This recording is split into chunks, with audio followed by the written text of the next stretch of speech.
नमस्कार मित्रांनो, आमच्या चॅनलवर नवीन असाल तर चॅनलला नक्की सबस्क्राईब करा, म्हणजे तुम्हाला मालिकेचे नवनवीन एपिसोड सर्वात अगोदर पाहायला मिळतील. तर अप्पी आमची कलेक्टर या मालिकेमध्ये काय घडलं? तर मोना रूममध्ये फुई सांगितलेल्या गोष्टीचा विचार करत असते. तेवढ्यात तिथे दिप्या येतो आणि मोनाला अपसेट बघून दिप्या तिला फूल देतो आणि प्रपोज करतो. तर मोना ते फूल घेते आणि त्याला फेकून देते. दिप्या तिच्यावर ओरडतो आणि काय झालं असं विचारतो. तर मोना जमिनीबद्दल सर्व सांगते. बापूंनी जमीन अमोलच्या नावावर केली आहे. आपला काही विचार केला नाही, दिप्याला सांगते. तर दिप्या तिला समजावतो आणि बोलतो, जमीन बापूची आहे. त्यासोबत काय करायचं आहे तो त्यांचा प्रश्न आहे. आपण आपली बघू काय करायचं आहे तर मोना ऐकत नाही. ती बोलते, तुम्ही बापूला जाऊन जॉब विचारा आणि त्यासाठी मोना त्याला भाग पाडते. तर दिप्या बोलतो, ठीक आहे, मी जाऊन बोलतो आणि दिप्या तिथून निघून जातो. इकडे अर्जुन अमोलकडे येत असतो. अमोलला एकटा बसला असतो. अर्जुन अमोलला बोलतो, काय झालं, काय करतो आहे? तर अमोल अर्जुनला एक पेपर देतो आणि बोलतो, माबद्दल काही चांगल्या गोष्टी लिहून दाखव, काढ. तर अर्जुन टाळाटाळ करतो. मग अमोल बोलतो, तुला माबद्दल काहीच वाटत नाही का? काही चांगल्या गोष्टी आठवत नाही का? तर अमोल अर्जुनला लिहायला भाग पाडतो. तर अर्जुन तो पेपर घेतो आणि बाहेर निघतो. इकडे झेंडावंदन करून अप्पी आली असते. तेवढ्यात तिथे अर्जुन येत असतो.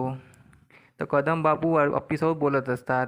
कदम अप्पीला विचारतो, आजचा दिवस कसा गेला, तुझी स्पीच कशी झाली, याबद्दल विचारता. अर्जुनला वाटतं की नाही, आपण काहीतरी लिहिलं पाहिजे, म्हणून अर्जुन हे सर्व बघून रूममध्ये जातो. अप्पी पण फ्रेश व्हायला रूममध्ये जात असते. तर अर्जुन रूममध्ये अप्पीबद्दल चांगल्या गोष्टी लिहून काढत असतो. अप्पी रूममध्ये आल्यानंतर अर्जुनला बघते आणि अर्जुनला बोलते, तू काय लिहित आहे? अर्जुन ते ऐकून अर्जुन तो पेपर लपवतो आणि तिला थोडा वेळ बाहेर थांब असं बोलतो.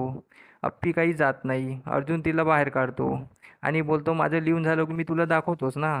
तर अप्पी बाहेर जाते आणि कदम बापूला येऊन सांगते, मला अर्जुनने बाहेर काढलं, तो काहीतरी लिहित आहे. तर कदम बापू एकमेकाकडे बघतात आणि हसतात. अप्पीला शॉक येतो की यांना सर्व माहीत आहे. ती त्यांना विचारते, पण ते पण गोष्ट टाळाटाळ करतात. इकडे अमोल अप्पीजवळ येतो आणि बोलतो, बाबांनी तुला वर बोलावलं आहे. तर अप्पी आणि अमोल वर जातात. इकडे किचनमध्ये मोना येत असते आणि फुई आजी मोनाची तारीफ करते, किचन किती छान ठेवलं आहेस तू, किती छान नीटनेटकं किचन आहे, किचन तुझं आहे असं वाटते. तर मोना खूप खुश होते आणि बोलते, हो ना, मी किचनमध्ये माझ्याशिवाय कोणाला येऊ देत नाही, हे किचन माझंच आहे. तर फुई आजी तिला भडकवते, फक्त किचन पुरतीच राहू नको, बाहेर पण जाऊन बोलत जा, घरातल्या गोष्टी पण लक्षात ठेव, घराकडे बी लक्ष ठेव आणि घरात पण आपला विचार मांडत जा, असं फुई तिला भडकवत असते. तर मोना अजून भडकते. तेवढ्यात तिथे दिप्या येतो. तर मोना दिप्यावर ओरडते, तुम्ही सकाळी बोलतो म्हणाले, तुम्ही बोलले नाही. तर हे ऐकून दिप्या बोलतो, ठीक आहे, बोलतो मी. तर मोना त्याला बोलायला भाग पाडते आणि दिप्या तिथून निघून जातो. हे ऐकून फुई बोलते, मला वाटलं नव्हतं तू आत्ताच इतकी हे होशील म्हणून. तू आपल्या गोष्टीसाठी बरोबर करू शकते तू. हां, तुला जे पाहिजे तू काढून घेशील. तुझ्याकडे पाहून वाटते. हे ऐकून मोना पण खुश होते. दिप्या गेला आहे म्हणून. मोना पण त्याच्या मागे निघून जाते आणि इकडे मनी मावशी खूप खुश होते आणि इथेच आजचा भाग संपतो. धन्यवाद.